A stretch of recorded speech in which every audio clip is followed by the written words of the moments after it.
Bienvenue à La Plume et l'Épée, le balado qui vous fait découvrir la littérature québécoise fantasy et historique.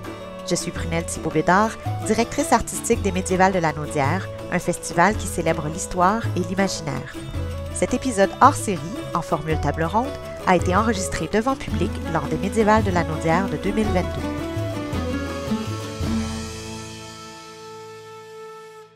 Alors bonjour, bienvenue à notre table ronde La Plume et l'Épée. Donc cet événement fait le pont entre deux de nos accomplissements, le Festival des Médiévales de la Naudière, mais également le balado La Plume et l'Épée, qui est un podcast, un balado qui met en vedette les auteurs de notre salon littéraire. Donc aujourd'hui, en fait, vous assistez à un enregistrement d'un épisode spécial du balado, et tout ça grâce au généreux soutien du Conseil des arts du Canada. Donc, on les remercie. L'objectif de notre rencontre, c'est une initiative qui est née grâce aux éditions du Bouclier, qui ont collaboré avec nous pour l'organisation de l'événement, et on souhaitait mettre en relation des auteurs du genre historique, fantaisiste, avec des experts en différents sujets. L'objectif était de permettre à ces deux groupes d'échanger, entre autres, pour voir un peu c'est quoi les questions que les auteurs se posent lorsqu'ils écrivent de la littérature, d'aventure historique, etc. Et voir si, bon, est-ce que leurs réflexes sont toujours bons? Est-ce qu'on ne pourrait pas les aider un petit peu avec quelques conseils de nos experts? Alors, la façon dont ça va fonctionner, c'est sous forme d'un panel. On va se poser mutuellement des questions, on va y répondre. Moi, je suis là juste pour guider un peu la discussion. Les auteurs ont fourni quelques questions de départ. On va commencer avec ça pour se réchauffer, mais après, je vais vraiment laisser la discussion aller. Et vous allez, vous aussi, avoir la chance de poser des questions à nos experts ou à nos auteurs. Donc, à tout moment, simplement faites-moi signe, j'irai vers vous si vous voulez vous joindre à la discussion. Donc, notre panel d'auteurs ici est constitué de Ariane T. Lessard, Janusz Jaworski et Marie-Jeanne Chaplain-Corriveau, donc deux représentants des éditions du Bouclier, et Marie-Jeanne qui est une fière auteure indépendante. Et on a chez nos experts Audrey Langlois, qui est notre experte en chevaux, qui est également membre de l'AMQ, qui sort tout juste de la joute. J'ai un petit peu chaud. Donc, on la remercie beaucoup d'avoir fait le saut avec nous. On a également Philippe Boulanger, qui est un médiéviste historien, spécialiste du Moyen-Âge. Et finalement, on a Kenjo Savard, qui est notre spécialiste en escrime et en armes aujourd'hui. Kenjo Savard, qui fait partie du groupe La Garde du Lys, que vous pouvez également rencontrer à l'extérieur. Bon, voilà. Les présentations sont faites. C'est important.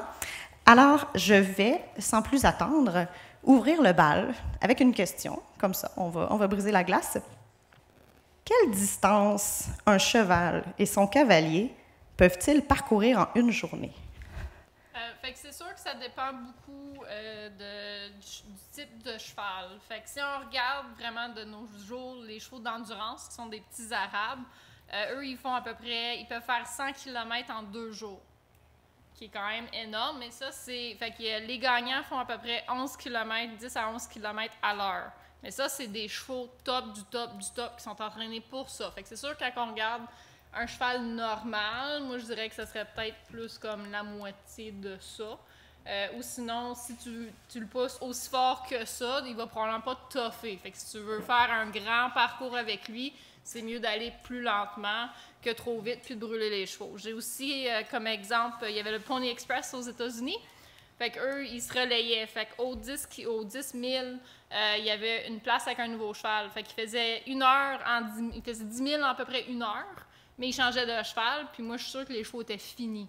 Fait que c'est sûr que si, tu sais, c'est vraiment... faut que j'amène quelque chose au roi, puis ça presse, puis ça urge, ben là, oui, on est capable de faire probablement 10-20 km en 2 heures, mais tu vas probablement tuer ton cheval. Ou il faudrait vraiment switcher de cheval. Fait que c'est sûr que pour en armure, puis tout ça, je dirais, ça se ferait pas. Ça serait beaucoup plus lent. Juste 1 heure en armure au gros soleil, c'était déjà pas mal aujourd'hui, là. Fait que... Merci, Audrey. C'était une question qui nous venait de Marie-Jeanne, en fait, que je vais te laisser la chance. Si tu as une question de suivi, peut-être. Est-ce qu'il y avait d'autres détails qui t'intéressaient? J'aurais une question pour notre maître d'armes. Combien de temps ça prend à quelqu'un pour devenir un bon escrimeur en tant que tel?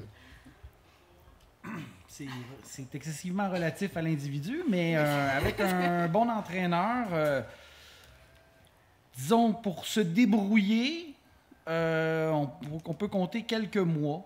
un 6 mois, on peut commencer à se débrouiller, arriver à faire certaines passes, puis on peut se battre contre quelqu'un qui n'est pas trop bon. Mais là, plus ça va, plus ça prend des années. Contre quelqu'un qui est doué lui aussi. Quelqu'un qui est doué, ça prend une dizaine d'années. Une dizaine d'années. Ouais. Donc on passe de 6 mois à 10 oui, ans, ça fait quand même une différence. Il y a des gens qui se sont débrouillés en des duels, disons, là, avec quelques semaines d'entraînement. Et beaucoup de chance. Et beaucoup de chance, effectivement. Parfait, merci beaucoup. Yanouche, est-ce qu'il y a une question de votre côté? Oui, absolument. C'est une question qui va autant vers notre maître d'armes que vers notre historien, pour le coup. Il y a tout un fantasme, que ce soit dans la littérature, dans le cinéma, dans le jeu vidéo, sur les personnages ambidextres, qui seraient capables de manier deux armes de manière parfaitement égale et symétrique. Qu'est-ce qu'il en est physiquement en termes de combat? Qu'est-ce qu'il est possible de faire avec sa mauvaise main? Puis historiquement, qu'est-ce qu'il en a été un petit peu à travers l'histoire de ces styles-là? Puis est-ce que ça offre des avantages ou des désavantages par rapport à des styles de combat plus traditionnels? Je vais y aller. Ben, j'ai quand même lu, je m'y connais plus sur le Moyen-Âge. Puis dans le Moyen-Âge, la technique de combat, c'est vraiment épée-bouclier. C'est vraiment ça. Même à la limite, les chevaliers, c'est vraiment la lance, donc sur le cheval. Et quand tu lis des romans arthuriens qui donnent quand même des... Tu sais, c'est comme la... Tu sais, c'est vraiment les fanfictions de l'époque qui traduisent bien les meilleurs chevaliers, comme on les imagine, ils ont toujours un bouclier. Toujours. Je sais qu'il y a un roman arthurien qui s'appelle « Le chevalier aux deux épées ». Alors, il y en a un qui en avait deux. Mais en règle générale, c'est vraiment... ça transparaît pas beaucoup. Et ça, là-dessus, je pense que je vais rejoindre Kenzo. C'est vraiment quand on commence à porter moins d'armure que là, le style à deux armes commence à apparaître, notamment en Italie. Au Musée des Invalides, il y avait ça ressemblait à une rapière, mais qui était italienne, qui était faite pour ta sort, ta sépares en deux. Ouais. Oui. Alors, c'est vraiment ce moment-là. Mais quant à savoir s'il y a vraiment un avantage, j'aurais tendance à dire que ça doit demander tellement d'entraînement par rapport à avoir un gars qui a un bouclier puis une épée que ça n'en vaut pas la peine. Tu apprends l'épée et le bouclier avant d'apprendre les deux armes, mais savoir s'il y a vraiment un avantage, là, je me tourne vers toi parce que... Il y a un très gros avantage. Très, très gros. Bon, premièrement, comme dit, à partir de l'époque de la Renaissance, le bouclier a été troqué pour une dague ou une main gauche. D'à peu près 14 pouces de long. Là. Par le temps, elle a rallongé, puis elle a diminué, parce qu'il y a une période où ce qui se disait, plus que l'adversaire est loin, plus que je suis en sécurité. Mais en fait, c'est pas vrai, parce que si tu as une arme qui est trop longue, ben, si la personne est trop proche, ben, tu peux pas l'atteindre. Donc, le gros avantage, c'est rapière dague, comme il disait, quand les épées ont rétréci, ils se sont allégées, les gens se sont allégés également. Quand, à l'arrivée de la poudre à canon, ça ne valait plus la peine de porter une armure parce que la balle elle faisait trop de dommages. Donc, ce qu'ils ont fait, c'est qu'ils ont commencé à porter du cuir bouilli pour se protéger des coups d'épée. Les épées ont rétréci énormément, puis l'estoc est arrivé. Ensuite de ça, là, la main gauche a suivi rapidement. Même dans l'époque de la Renaissance, il y avait encore des boucliers. Mais ils se sont rendus compte qu'avec une dague, tu peux être défensif et offensif. Le maniement de la main gauche, c'est effectivement plus compliqué parce qu'à un moment donné, ça rentre en conflit. Quand là, tu tombes deux armes longues, là aussi, là, ça prend une certaine technique parce que ça te prend faut que tu dégages une épée pour être capable, parce que sinon, ils se croisent puis tu te nuis toi-même. Ça prend effectivement plusieurs années avant de réussir à manier ça. Souvent, qu'est-ce qui arrivait, c'est que les gens ils commençaient droitiers, par exemple. Puis, les gauchers avaient toujours un avantage parce que les gauchers se battent toujours contre des droitiers. Ils s'entraînent contre des droitiers. Moi, je m'entraîne contre des droitiers. Bien, si j'arrive contre un gaucher, bien, lui est habitué à se battre contre un droitier, mais moi, pas contre un gaucher. Donc, certains maîtres d'armes, ils préconisaient justement de travailler l'arme principale de la main gauche afin de, quand tu vas croiser un gaucher, bien, tu vas pouvoir changer de main puis le mettre en désavantage. Parce que lui aussi, se battre contre un gaucher, c'est rare. Donc, c'est ça. Puis, les deux armes longues, là, c'est effectivement un très gros avantage, mais pas deux armes époque médiévale, parce que c'est trop lourd. Ça se manie pas, là. On dit trop lourd. C'est pas très pesant, mais c'est des coups de taille ou... C'est pas fait pour ça. Exactement, c'est pas fait pour ça. C'est vraiment ça. C'est vraiment ça l'histoire. Parce qu'à l'époque médiévale, ils prenaient la lame à demi pour se servir exactement comme une lance. Ouais. Merci beaucoup, Kenjo. Je nous inviterai à s'éloigner un tout petit peu des questions plus martiales. Il y avait des questions super intéressantes du côté d'Ariane qui touchaient un peu plus la vie quotidienne. Je t'inviterai, Ariane, à prendre la parole. Oui, ben je peux prendre une de mes questions. C'était tout simplement quels étaient les matériaux les plus couramment utilisés pour créer les vêtements? L'époque médiévale, ça va être vraiment le lin et la laine. C'est vraiment aussi simple que ça.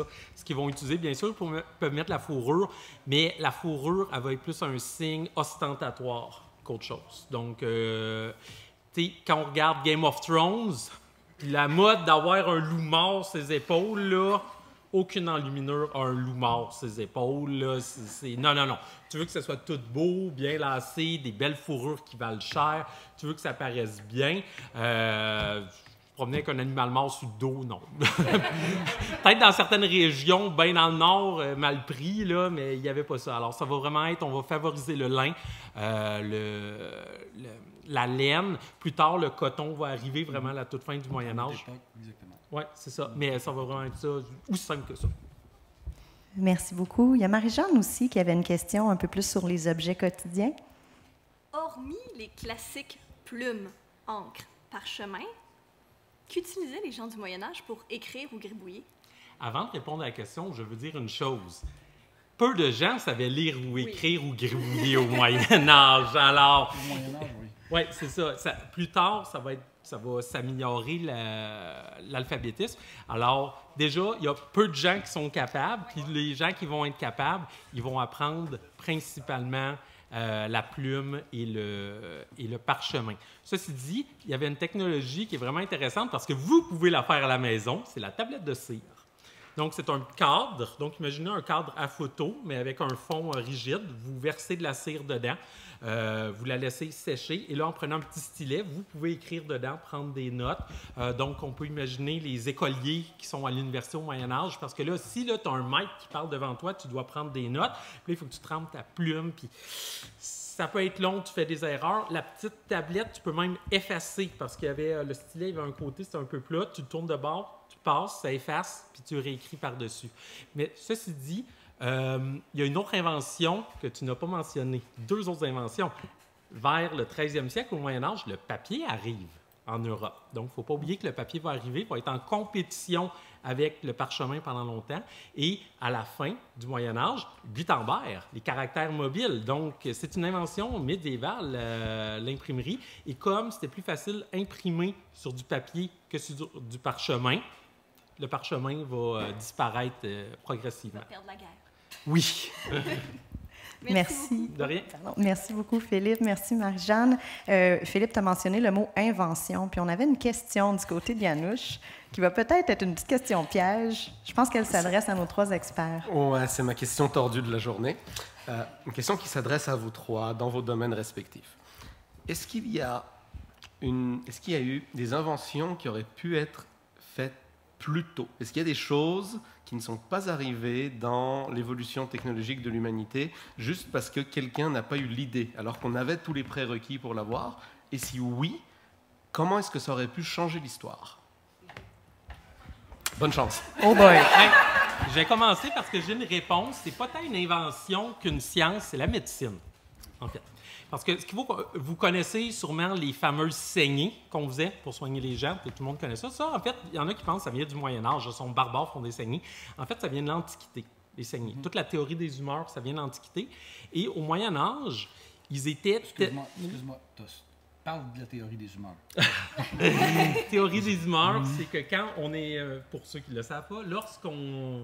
Dans la médecine antique et médiévale, mais même moderne, on considérait que quand quelqu'un est malade, c'est qu'il y a un débalancement entre 4 humeurs, des liquides finalement qu'il y a dans le corps. Il y a le sang, évidemment, la bile noire, la bile jaune et aussi le flegme. Et quand il y a un débalancement, ça fait que la personne est malade. Comme par hasard, la bile, c'est dur à faire sortir, mais le sang, c'est plutôt facile à faire sortir. Alors, quand quelqu'un était malade, il allait voir notamment des chirurgiens barbiers prenaient leur lame, qui faisaient sortir du sang pour aider la personne. En passant, je vais vous donner un conseil. Si vous êtes malade, allez pas faire sortir du sang volontairement de votre corps. Ni par le barbier. Oui, et pas par le barbier en plus. Mais encore une fois, il y en avait qui étaient pas pires. Oui, mais il y avait des bonnes lames, là. Mais le problème là-dedans, c'est que ça guérissait pas vraiment. Mais ça, c'est parce qu'il était vraiment tellement... Il vouait tellement une admiration puis un respect de la tradition, notamment de tout ce qui était l'Antiquité. Par exemple, si Aristote dit quoi, c'est la vérité, eh bien, les médecins de l'Antiquité, ils disent de faire des saignées, on fait des saignées. Mais ils auraient pu progresser plus loin. Un exemple que j'aime donner, c'est la peste bubonique, pour donner un exemple concret. Un des moyens d'aider la chance de survivre, c'est quand on avait les bubons. En passant, un bubon, c'est quoi? Imaginez-vous un pustule à peu près gros comme une pomme qui pousse en dessous de vos aisselles ou entre les jambes. Oui, c'est très le fun, hein? Bien, une technique qu'il aurait pu utiliser, c'est de crever le bubon. Que ça aidait, ça augmentait les... On a des textes qui le disent, la plupart des médecins n'osaient pas le faire, même si ça leur a augmenté les chances de survie. Pourquoi? Parce qu'ils étaient tellement concentrés sur la théorie des humeurs. Oh, on va faire une saignée, on ne perce pas le bubon, mais ça l'aurait pu aider. Alors, je ne dis pas que ça aurait sauvé des millions de vies, c'est pas un vaccin, mais ça aurait quand même pu faire une différence dans une pandémie. Oui, on connaît ça, les pandémies, hein, ces temps-ci. Une pandémie assez grave du Moyen Âge. Qui peut faire mieux? Kenjo, avais-tu des petites idées qui te venaient en tête? Des inventions qui n'ont pas eu lieu, des inventions qui ont eu lieu, mais qui ne se sont pas propagées par les coups, par exemple, comme le pistolet à rouet. C'est un pistolet, au lieu d'être à platine, comme celui-là ici, avec une pierre qui frotte sur une platine, qui fait une étincelle qui allume le feu. C'était un mécanisme que tu crinquais, qui fonctionnait comme un briquet, comme une pierre à briquet. Donc, la recharge était beaucoup plus rapide parce que tu n'avais pas besoin de remettre la poudre pour l'amorce. Tu avais juste à recharger. Donc, tu gagnais deux coups la minute. Sauf que c'est les horlogers qui fabriquaient ça. Donc, c'était calibré, c'était minutieux, c'était quand même un peu fragile. Donc, ça, c'est un truc qui, s'il aurait perfectionné, il aurait pu améliorer grandement la situation. Puis, il y a eu la forge qui s'est améliorée aussi, mais qui ne s'est pas améliorée, c'était un peu difficile à dire parce que ils ont fait un paquet de trucs, ils ont essayé un paquet d'affaires qui fonctionnent ou qui ne fonctionnent pas. Il y a des trucs comme des dagues à tritans. C'est joli. Ouais, c'est joli. C'est pas très solide. Ça va fonctionner, mais je dirais un ou deux combats. Mais ça peut aider. Fait que, ils ont essayé énormément de choses, des épées avec des pistolets intégrés. Il y en a dans les musées, on peut en retrouver. Donc, c'est pour ça que j'arrive pas à dire ce qu'il n'y a pas eu. Il y a eu beaucoup de choses, beaucoup d'artisanat, mais ça ne s'est pas propagé. Peut-être ça, mais ça coûtait cher. Ça coûtait très cher. C'est toujours une question de finances. Il faut dire que question inventer un moyen de tuer d'autres humains, il était bon. Oui, il y avait quelque chose. Ouais. Puis je pense qu'on est encore pas pire. On est encore pas pire. Mais guérir le rhume, c'est ça. Audrey, de ton côté. Difficile, question piège. Oui, vraiment question piège. Bien sûr, moi, c'est vraiment plus les chevaux puis la joute. C'est sûr que quand ils ont commencé à sortir les étriers, c'était quand même 12e siècle, je pense. Là. 7e. 7e, OK. 7e, ça arrive en Europe sous roi Dagobert. C'est ça. Avec les étriers, c'était vraiment comme une invention clé pour les chevaliers. C'est sûr aussi comme... Ben, tu sais, avant, c'était des mêlées, puis des affaires, puis là, il y a des chevaux qui se faisaient blesser, puis des chevaliers. Fait que, tu sais, il aurait pu probablement plus s'organiser dès le début, puis faire les joutes. Parce qu'avant, ils faisaient des joutes où est-ce qu'ils se fonçaient dessus, mais il n'y avait pas de lisse entre les chevaux. c'est très, très bonne idée. Puis en plus, je pense qu'il y avait juste l'écran, un bouclier lousse, puis il était pas en plaque. Fait que ça aussi, très bonne idée pour se tuer. Fait que c'est sûr qu'il aurait pu probablement plutôt faire un peu comme nous, là, vraiment une liste centrale, puis nous, on cache au moins le centre pour que les chevaux se voient pas, parce que c'est quand même assez peur pour un cheval de voir un autre cheval qui te fonce dessus. Puis la contre-liste aussi, ça l'aide tellement. Puis je veux dire, on a gardé la plupart des affaires historiques comme nos armures, on essaie qu'ils soient le plus historiques possible, à cause que c'est les plus sécuritaires possibles. T'sais, ils ont ajouté des siècles avec. Là. Fait que, ben c'est ça. Mais il aurait pu définitivement essayer de faire ça un petit peu plus tôt pour qu'il y ait eu moins de blessés. Puis ben, ça aurait été le fun si tu pouvais tout régler les glaires comme ça, juste en faisant des joutes, là. Mais... Et juste en passant, le fait d'avoir moins de blessés, ça peut paraître comme... pourquoi il ferait ça? Des fois, on se dit, il aime la violence. Mais en fait, le but dans les tournois, souvent, c'est de capturer l'adversaire. Tu veux pas le tuer. S'il est mort, il vaut plus rien. Alors, effectivement, je trouve ton intervention bonne. S'ils sont blessés et pas tués, tu fais plus d'argent. Parce que tu peux le rançonner. Ça aurait été rentable. Merci. On va faire une mini-pause questions du public. Est-ce que vous avez des questions pour nos experts ou ça peut être des questions pour nos auteurs aussi? Si vous vous questionnez sur c'est quoi le processus d'écriture, ça prend combien de temps? Oui, je vais aller vous voir ici. C'est correct. L'Antiquité, c'est de quelle année à quelle année? L'Antiquité commence, on l'a fait commencer quand l'écriture apparaît en Mésopotamie. Donc, c'est environ, c'est à peu près au 4e siècle avant notre ère. Puis on l'a fait terminer en 476 avec la fin de l'Empire romain d'Occident. Je précise, parce que l'Empire romain a continué en Orient pendant un autre 1000 ans.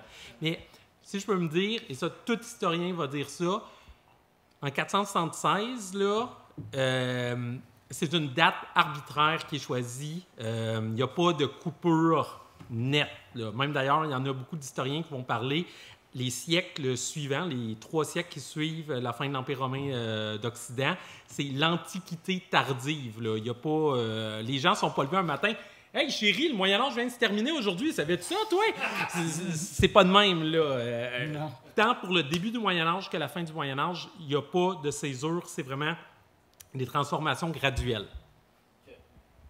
Merci. Je vais vous donner le micro parce que ça va nous aider à enregistrer votre voix dans notre enregistrement.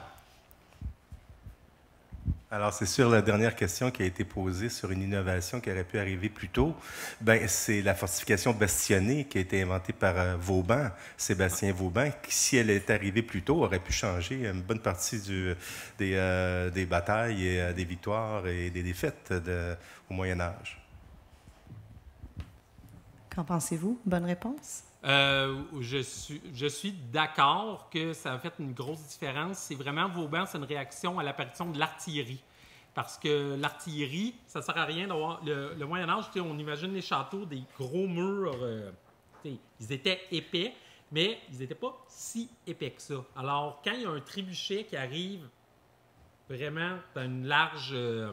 comment ça s'appelle? Une courbe. Ça va bien résister. Ça va quand même assez bien résister. Mais les canons, c'est plus direct et là, ça cassait. Alors, Vauban, la technologie Vauban, c'est de baisser et d'épaissir. Alors, ça va vraiment faire une différence. Alors, oui, si on avait fait ça plutôt quand de l'artillerie apparaît, exemple, si les murs de Constantinople avaient été faits à la Vauban, il aurait peut-être duré plus longtemps quand les Turcs ont attaqué. Ceci dit, fait intéressant, l'artillerie d'aujourd'hui n'est plus comme l'artillerie au Moyen Âge. Les calibres sont beaucoup plus petits, on vise plus l'explosion, pénétration. Alors, les forteresses médiévales résisteraient mieux à l'artillerie d'aujourd'hui qui résistait à l'artillerie quand elle va commencer au 15e, 16e siècle. Mais je pense pas que personne va construire des châteaux à nouveau. Ça coûte un peu cher. Est-ce qu'on a d'autres questions dans la salle pour l'instant? Oui. Oui. J'aurais 2 questions. Je me demandais, premièrement, si c'était un mythe ou si c'était réel, tout le côté d'avoir un cheval qui était un partenaire, un ami, on lui donne un nom, on fait un voyage, une épopée ensemble, tout ce côté-là. Est-ce que c'était vrai avec les chevaliers? Ça, j'avoue, je sais pas.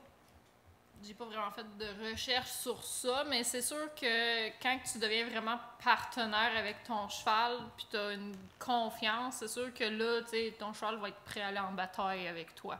Ça, des fois, ça peut prendre du temps. Puis je sais que ça, par exemple, il y avait vraiment des chevaux qui étaient entraînés très, très haute école. Là, genre, les chevaux se battaient avec les humains, là, comme... Ça se levait debout, ça donnait des coups de pied, mais tu sais, sur les commandes du cavalier. Fait que, tu sais, pour se rendre à ce point-là, ça prend beaucoup d'entraînement, puis c'était probablement des chevaux qui valaient très cher. Fait que c'est sûr que s'ils valaient très cher, c'était probablement ça, c'est mon cheval de guerre. C'est juste lui que je prends quand je vais en guerre à cause que c'est le meilleur pour ça. De mémoire, par exemple, les nobles avaient quand même plusieurs chevaux. Fait qu'il y avait des chevaux pour différentes affaires. Fait que t'avais, je pense que c'était les coursiers, les palefrois. Ouais, les palefrois, ça c'est pour se promener gentiment. Là. Le destrier qui est vraiment pour la guerre. Oui. Ça, c'est les deux principaux pour la noblesse. Sinon, tu vas avoir les roncins, qui vont peut-être être paysans. Donc, c'est solide, c'est petit, mais tu ne vas pas au combat avec ça. Puis les coursiers, j'aurais tendance à dire, c'est plus... Moi, c'est plus pour les messagers, aller plus vite. Là. Mais c'est vrai qu'ils choisissaient vraiment les chevaux en termes de c'était quoi qui allait être leur job. Je sais pas si les chevaux vivaient très longtemps à ce temps-là. J'assume que la nourriture était pas super bonne et tout. C'est quand même du travail fort d'habitude d'être un cheval de guerre. Fait que, ben, la clé, c'est vraiment que ça coûte cher. Ça coûte excessivement cher un cheval, alors tu en prends soin. Mais ceci dit, dans les romans arthuriens, qui encore une fois, j'en ai lu beaucoup, t'as Lancelot qui passe, son cheval crève, il en prend un autre continu, puis tu le vois pas, genre s'agenouiller, « Ah, mon cheval qui est mort, je te vengerai ». Ils font pas vraiment ça. Alors, est-ce que c'est parce que l'auteur voulait pas passer 10 lignes qui riment sur le cheval, ou c'est pas important? Dans la vraie vie, c'est dur à dire, mais c'est certain qu'un cheval, si tu es un chevalier qui en a un ou peut-être deux, il ne faut pas oublier, des fois, les chevaliers allaient avec plusieurs montures là, quand même, t'en prends soin parce que tu veux pas qu'il meure. Puis s'il meurt, après ça, c'est de te trouver un remplaçant. Puis là, des fois, on a des histoires cocasses de chevaliers qui vont voler le cheval d'un paysan, puis tous les autres chevaliers rient de lui parce que c'est un cheval, c'est un roncin, qu'est-ce qu'il fait là-dessus? Mais il n'y a pas trop de choix. Alors, mais on a aussi des histoires de chevaux qui étaient légendaires. Là. Le meilleur exemple, puis ça a été véhiculé au Moyen-Âge, c'est le Bucéphale, le cheval d'Alexandre le Grand. Là, on véhicule encore la légende d'Alexandre le Grand au Moyen-Âge et de son cheval Bucéphale, qui était... Ça, lui, Alexandre le Grand, il l'aimait, il a nommé une ville en honneur de son cheval quand il est mort. Là. Ça, c'est assez extrême, mais ça c'est vraiment l'exception à la règle. Alors, oui, ils aimaient leurs chevaux, mais je pense que c'était plus des raisons pratico-pratiques, mais je pense certain qu'en Milan, il doit même avoir un cheval qui, genre, il donnait un bisou à son chevalier, là. J'en suis sûr. Merci. J'avais une autre question plus pour les auteurs. Je me demandais, quand vous décidez d'écrire un texte qui parle du Moyen-Âge ou d'une époque plus historique, c'est quand vous décidez, bon, je dois faire des recherches maintenant. Est-ce que c'est après avoir fini le premier jet ou c'est avant de commencer à écrire? Je peux commencer. Moi, ça va être souvent avant de commencer à écrire. Je vais faire des recherches, je vais m'immerser le plus possible dans le monde. Par exemple, dans mon dernier ouvrage, mon inspiration, c'était l'Espagne du 11e siècle. Donc, je suis allée vérifier. En fait, j'étais à la recherche d'un nom pour mon personnage principal. Je suis allée faire la recherche sur Wikipédia de toutes les reines de Navarre, d'Aragon, de Castille, de Léon, pour juste avoir un nom qui fitait avec cette époque-là. Je vais essayer de lire le plus possible pour que quand je suis prête à me lancer, j'ai une bonne idée, c'est que c'est clair dans ma tête de l'époque, les mœurs, les noms des personnages et compagnie. Donc moi, c'est un travail que je fais un peu avant, mais que si j'ai besoin d'une information ou en cours de route, c'est sûr que je vais aller vérifier. Moi, je fais exactement l'inverse. Donc, essentiellement, moi, j'écris de la fantasy, j'écris pas de l'historique. Je suis en ce moment dans un projet où je suis dans une ville, donc j'ai beaucoup de détails d'architecture. Et ben, au fur et à mesure que j'écris, je fais, bon, ben, je sais pas comment ça s'appelle, je vais aller chercher. Puis c'est essentiellement ça ma recherche, parce que justement, comme j'écris pas de l'historique, j'ai pas une pression de respecter une époque précise ou quoi que ce soit.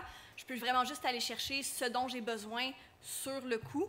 Puis si je le trouve pas, ben je me tourne vers des sources plus expertes. En ce qui me concerne, c'est aussi avant.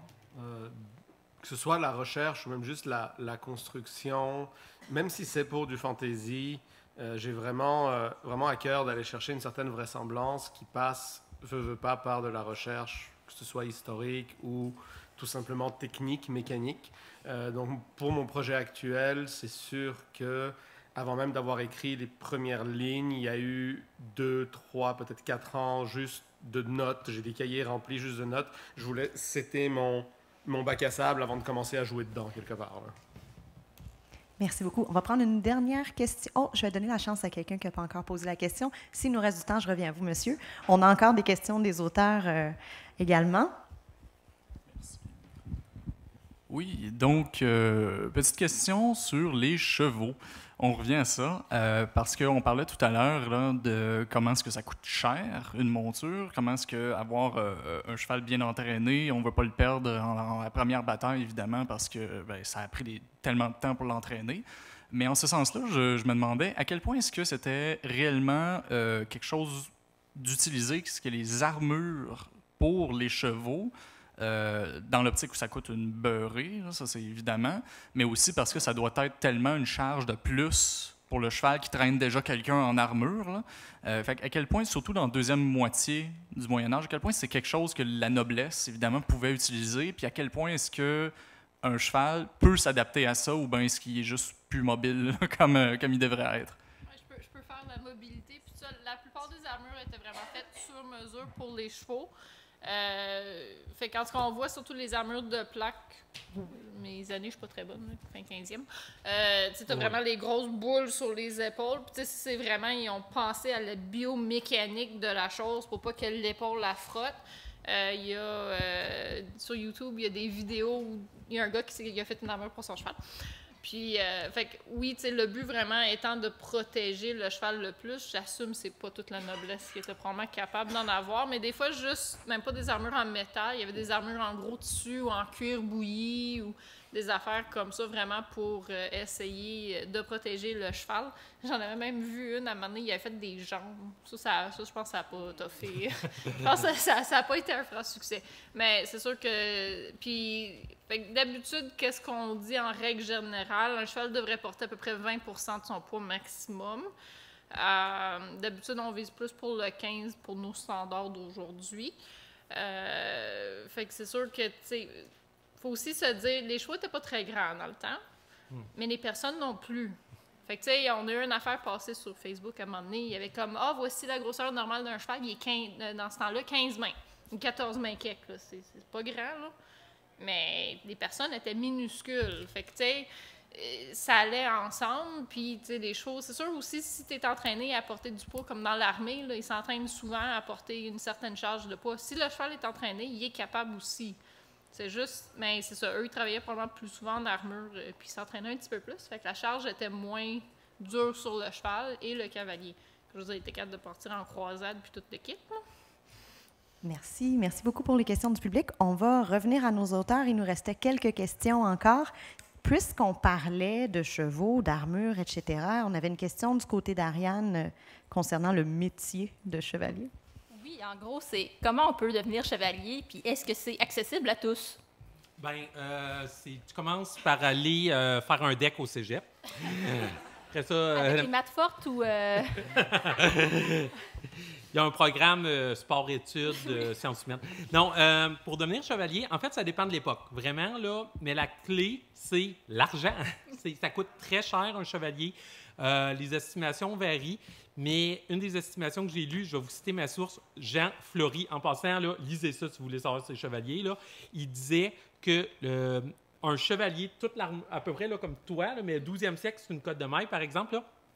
Là. Le cheval, l'armure, les armes, l'entretien, c'est les revenus, pour un chevalier, là, c'est les revenus annuels de 150 hectares de terres agricoles. C'est immense, là. C'est vraiment, ça coûte très cher. Alors, qui peut devenir chevalier? Bien, on va commencer par ceux qui ont de l'argent. Puis aussi, la chevalerie va évoluer au fil du temps. Au début, les chevaliers, c'est essentiellement ceux qui sont assez riches pour se payer le cheval, l'équipement.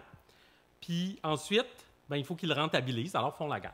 Ils vont se louer au plus payant, que ce soit un seigneur ou une bande de chevaliers qui décident d'aller piller, puis ouais, pourquoi pas. Donc, c'est comme ça qu'ils vont se rentabiliser. Mais là, avec le temps, les chevaliers vont commencer à intégrer la noblesse. Notamment, les nobles vont trouver hey, c'est dommage chouette d'être un chevalier.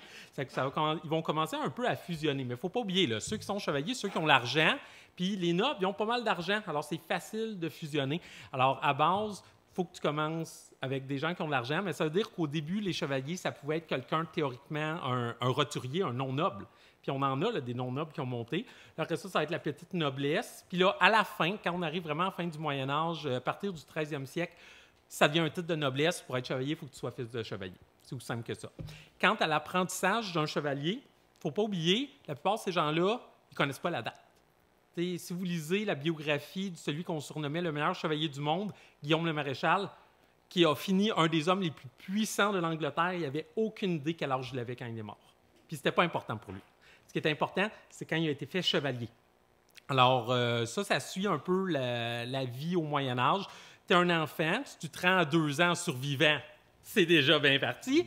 Là, après ça, si tu te rends jusqu'à 7 ans, tu vis avec ta mère. Tu es habillé pratiquement comme une fille. Gars-fille, c'est pareil. Tu n'es comme pas tout à fait un humain. On ne sait pas trop qu'est-ce que tu es. Là, après 7 ans, tu commences à ressembler à un gars. Là, si tu es un gars, tu peux faire un apprentissage de guerrier. Tu vas aller faire l'apprentissage de guerrier. Tu vas commencer à nettoyer des armures, tu vas t'occuper des chevaux. Puis au fur et à mesure que tu prends du corpus, tu vas pouvoir faire des choses de plus en plus dures, comme suivre ton chevalier, celui qui t'entraîne, s'en va en tournoi, tu vas l'accompagner. Rendu à 14 ans, tu vas devenir un écuyer. Puis là, tu vas pouvoir avoir ton châle, ton arme. Et à la fin, quand tu es rendu à 21 ans, mais là, n'oubliez pas, ils ne connaissent pas leur âge, les gars. Alors, c'est vraiment là, selon, ils sont rendus où dans leur développement. S'il y en a un, moi, là, j'aurais été adoubé chevalier à 30 ans. Là. C'est aussi simple que ça. Là. Ça fait que là, on suit le développement, puis à peu près vers 21 ans, tu peux être adoubé chevalier, puis après ça, tu te débrouilles, tu es tout seul. Probablement que celui qui t'a fait chevalier dit « Ah ouais, va-t'en, je ne veux plus t'avoir d'impact. » Puis, il faut que tu te débrouilles. C'est grosso modo, c'est ça. Est-ce que pour être adoué, il faut toujours faire le truc avec l'épée? Comme, tu peux-tu devenir chevalier sans avoir le truc avec l'épée? Ça varie. C'est un rituel qui s'est développé autour du temps. Puis en fait, je vous dis quoi, il est très peu étudié. Oui, vraiment, là, je connais quelqu'un qui fait son doctorat là-dessus, l'histoire de l'adoubement, littéralement. Il n'a pas fini, là, alors je n'ai pas la réponse. Donc, ça évolue au travers le temps. Ça vient de traditions, notamment germaniques. En fait, l'adoubement, ce qu'il faut comprendre, c'est pas juste... Je ne sais pas si vous faites ça, là, non? Pas rendu là. Non, OK. C'est de recevoir ses armes. L'important, c'est de recevoir les armes. Puis ça, c'est le moment fort d'un homme parce que c'est à ce moment-là qu'il devient un homme. C'est vraiment, là, c'est comme quand nous, on reçoit notre permis de conduire. Avouez que vous vous rappelez vraiment bien quand vous avez reçu votre permis de conduire. C'est la même chose. Tu fais donner tes armes. Puis là, le rituel d'adoubement, il a changé au travers le temps, mais pour le gros ensemble où il y a eu des chevaliers au Moyen-Âge, parce qu'au début du Moyen-Âge, il n'y a pas de chevalier. Ça apparaît seulement autour de l'an 1000. C'était pas l'accolade, les 2 coups d'épée, c'était la claque derrière la tête. Donc là-dessus, oui, ils ont raison dans le film Kingdom of Heaven, mais par exemple, on ne sait pas pourquoi. Pour le fun? Pour le fun, il y en a qui... tu peux. Bien, fais-moi la poste, s'il te plaît. Donc, il y en a qui disent que c'était la dernière gifle que le chevalier recevait sans répondre à la gifle. Il y en a qui disent que c'était une décapitation symbolique, il renaît chevalier. Probablement qu'il y en a qui étaient « Hey, toi, là, tu n'étais pas un bon écuyer, puis il s'en donne à cœur joie. » Malheureusement, on n'a pas une réponse définitive. Mais la clé, là, c'est la remise des armes. Là. C'est vraiment ça, le moment le plus important. Merci beaucoup. Le temps file. Il nous restait 2 questions parmi les questions qui intéressaient les auteurs. Puisqu'on est sur la chevalerie et tout ça, Yanouche, il y a quelque chose? Ouais. Dans vos domaines respectifs, selon vous, quand un auteur écrit, que ce soit un combat, un duel 1 contre 1, ou un combat à cheval, ou plus largement une bataille, c'est quoi les pièges dans lesquels il ne doit pas tomber? Vas-y. Être vague. J'ai lu quand même beaucoup, puis C'est souvent ça. Je comprends qu'il manque de technicalité parce que c'est un peu loin, ton métier est loin du mien.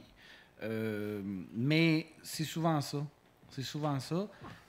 Puis, si vous ne pouvez pas être précis au niveau des combats, il faut rajouter des détails dans l'environnement.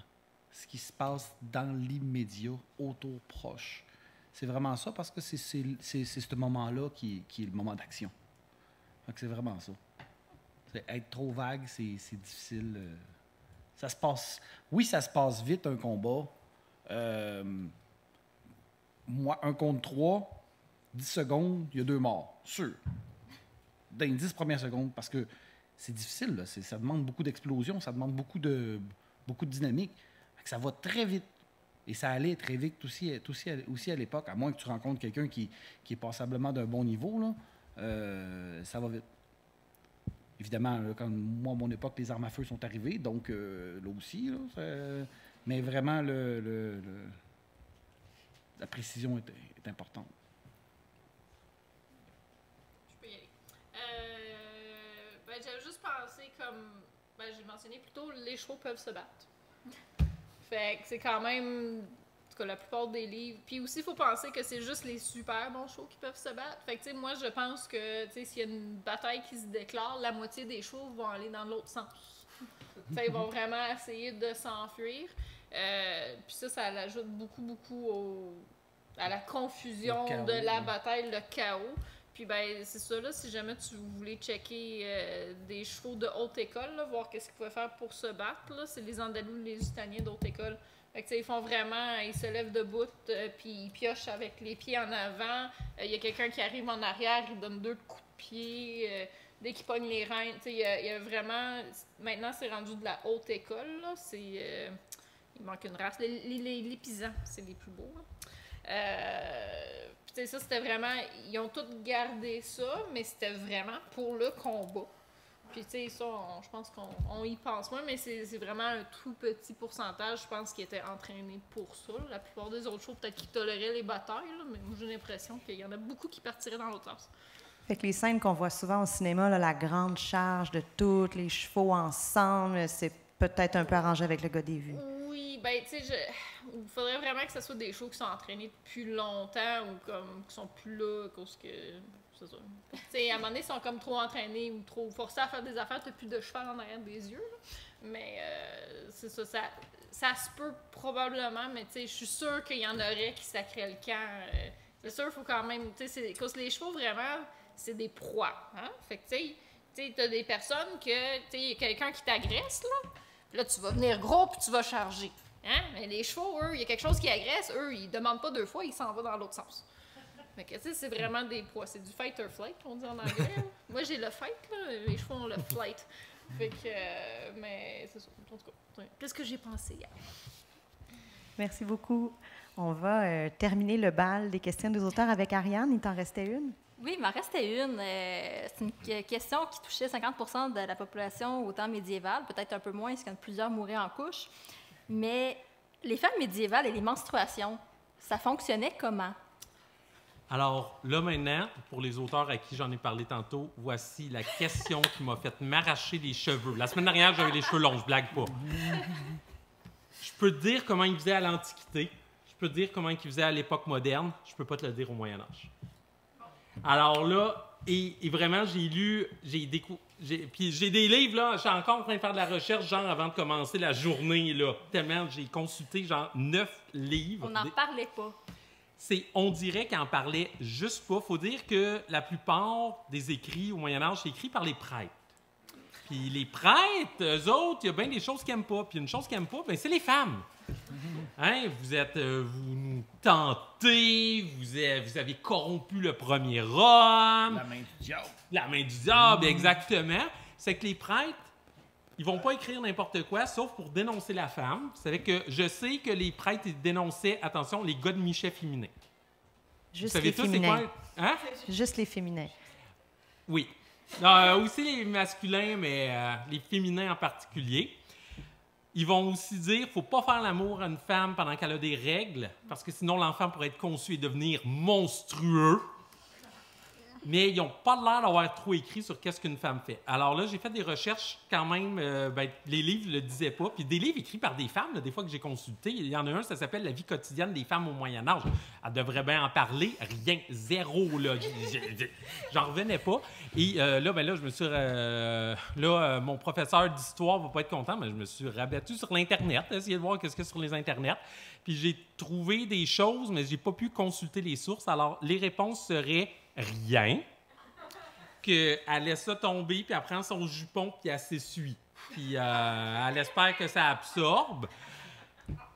Ouais, et sinon, peut-être j'ai lu un livre qu'il mentionnait qu'ils pouvaient se mettre des chiffons, mais ils n'ont pas dit comment ils les faisaient tenir. Est-ce qu'ils attachaient une petite ceinture en dessous? Est-ce que c'est comme un genre de chandail à manches longues que tu attaches autour de ta taille, puis tu l'attaches à 3 points?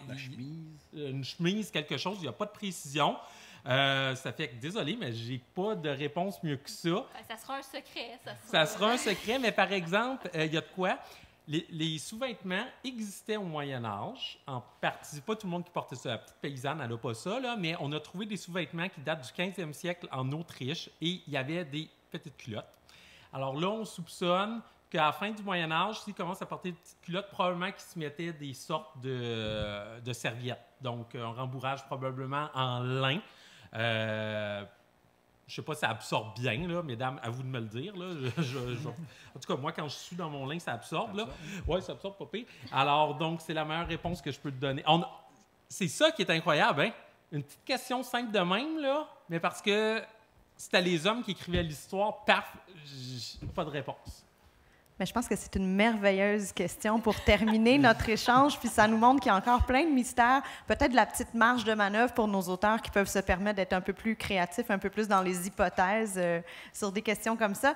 Je vous remercie infiniment d'avoir été avec nous pour cet enregistrement spécial du balado La Plume et l'Épée, rendu possible grâce au Conseil des arts du Canada. On les remercie. Et bien sûr, nos auteurs, nos experts sont disponibles quelques minutes. Ils ont quand même d'autres occupations, mais n'hésitez pas à venir les rencontrer, ça va leur faire plaisir. Merci beaucoup.